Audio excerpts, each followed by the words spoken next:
नमस्कार दोस्तों, आज 23 सितंबर है और आज के द हिंदू में क्या और क्यों पढ़ें इसके लेके हम फिर से हाजिर हैं। आईएएस प्रबंधन रोज आपको ये बताता है कि आपको क्या पढ़ना है और क्यों पढ़ना है। इसका मतलब यह है कि आप भटके नहीं, आप एकदम से नियमित रहें और आप रोज इसे पूरा कर लें, ताकि क्या हो कि आपकी जो तैयारी है वो सुदृढ़ हो और एक सही दिशा में चलती रहे। जैसे क्या होता है कि आप मतलब पढ़ना क्या है सब जानते हैं, है ना, लेकिन क्या नहीं पढ़ना है ये भी जानना आवश्यक है। और ये हमें जानने के लिए किसी मेंटोर की, किसी गाइड की आवश्यकता होती है। इसी के तहत मैं रोज आपको बताता हूं कि आपको क्या पढ़ना है और क्या नहीं पढ़ना है। आज जो पहली न्यूज़ है वो है sports minister will skip Asiad inaugural as China bars entry of Arunachal players. Arunachal Pradesh के खिलाड़ियों के एंट्री को बैन करने के लिए जो हमारे खेल मंत्री हैं वो भी नहीं जा रहे हैं, है ना। एशियाड का जो उद्घाटन होना है उसमें वो नहीं जाएंगे। खेल मंत्री कौन है? अनुराग ठाकुर हैं, वो नहीं जाएंगे। और इस तरीके से एक विरोध करने का तरीका होता है अंतर्राष्ट्रीय स्तर पे। ऐसा नहीं कि अरुणाचल को नहीं दिया चीन ने प्रवेश अरुणाचल प्रदेश के लोगों को, तो वो पूरी तरीके से विरोध कर दें या फिर बैन कर दें, हम नहीं जाएंगे, कर सकते हैं।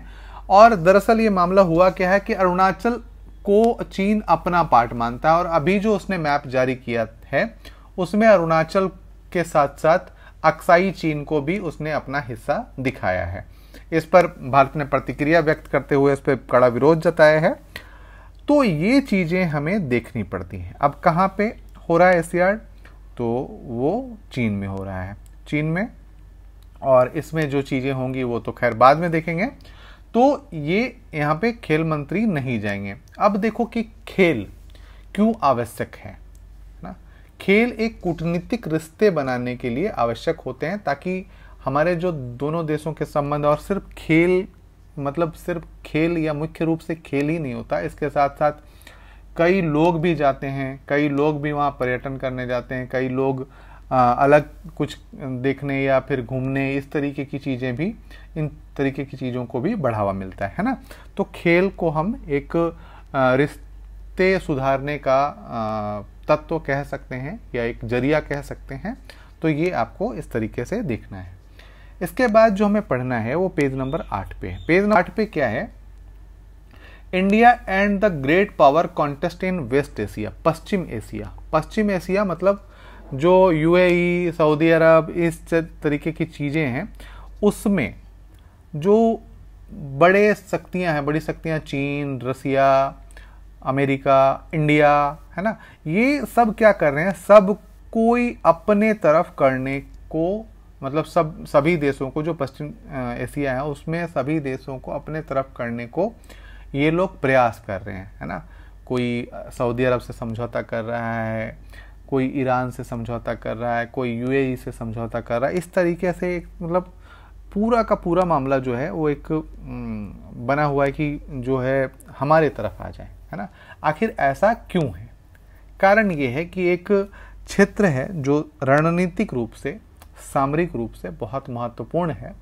वो जब किसी के तरफ भी जाता है तो उसका एक रणनीतिक महत्व हो जाता है। साथ ही साथ एक महत्वपूर्ण क्षेत्र है एशिया का, फिलहाल अभी बहुत अमीर क्षेत्र है ना। तो इस प्रकार सभी लुभाने को तैयार हैं। अभी भारत वेस्ट एशिया, यूरोप के तहत एक रोड, मतलब एक गलियारा बनाने की बात चली है, तो वो भी एक महत्वपूर्ण है। तो ये इसी पे एक समग्र रूप से ये लेख लिखा गया है, तो आप इसको पढ़ लेंगे, ठीक है। इसके बाद जो हमें पढ़ना है वो पेज नंबर 11 पे है। पेज नंबर 11 में क्या है?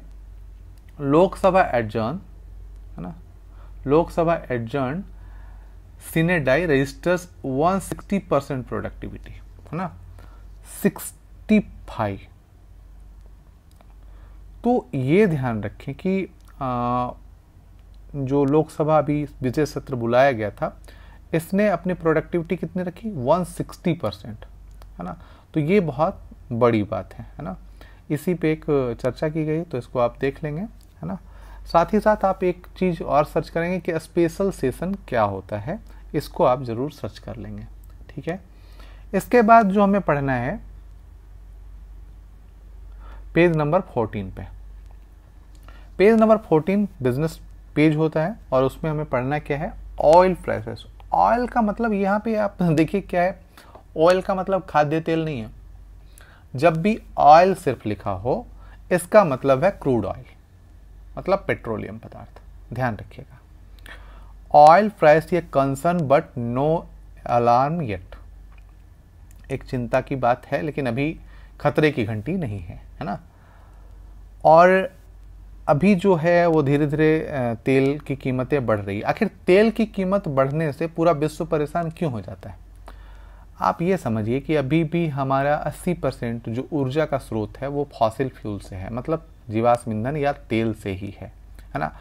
तो यदि तेल के दाम बढ़ते हैं तो इससे सभी क्षेत्रों पे प्रभाव पड़ता है, चाहे वो कृषि क्षेत्र हो, चाहे वो विनिर्माण क्षेत्र हो, चाहे वो ट्रांसपोर्ट वाला क्षेत्र हो, चाहे भी कोई भी क्षेत्र ले लीजिए, उसकी कीमतें बढ़नी तय हो जाती हैं। वो एकदम कंफर्म हो जाता है कि उसकी कीमतें भी बढ़ेंगी।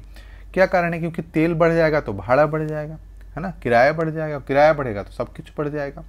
इसी पे एक चर्चा होती रहती है और इसी पे बात फिर आती है कि हम इसको रोकने के लिए या इसको कंट्रोल करने के लिए क्या कर रहे हैं। तो एथेनॉल की बात चल रही है ना, एथेनॉल की बात चल रही है। दूसरा हम चल रहे हैं इलेक्ट्रिक में बात चल रही है, फिर सोलर की बात चल रही है ना। तो इस प्रकार से या दो चीजें, एक पारंपरिक ऊर्जा और गैर पारंपरिक ऊर्जा की बात चल रही है ना, गैर पारंपरिक ऊर्जा की बात चल रही है। तो ये दोनों चीजें, या जीवाश्म ईंधन और रिन्यूएबल एनर्जी, या एक तरीके से जिसको पुनः प्राप्त किया जा सके उस एनर्जी ऊर्जा की बात चल रही है। ठीक है, तो ये एक तरीके से हम इसकी चिंता कम कर सकते हैं। उसमें पूरी तरीके से समाप्त तो अभी किया नहीं जा सकता क्योंकि हम 80% के लगभग जीवाश्म ईंधन पर निर्भर हैं और अभी ये आंकड़ा कम होने के आसार बिल्कुल नहीं है। तो इसलिए अभी इसको पूरी तरीके से हटाया नहीं जा सकता, लेकिन हाँ धीरे धीरे हटाया जा सकता है। ठीक है, तो आज के लिए इतना ही है दोस्तों। यदि आप पहली बार चैनल पे आए हैं तो प्लीज़ सब्सक्राइब कर लीजिए, लाइक कमेंट शेयर जरूर करिए। धन्यवाद, कल मिलते हैं फिर।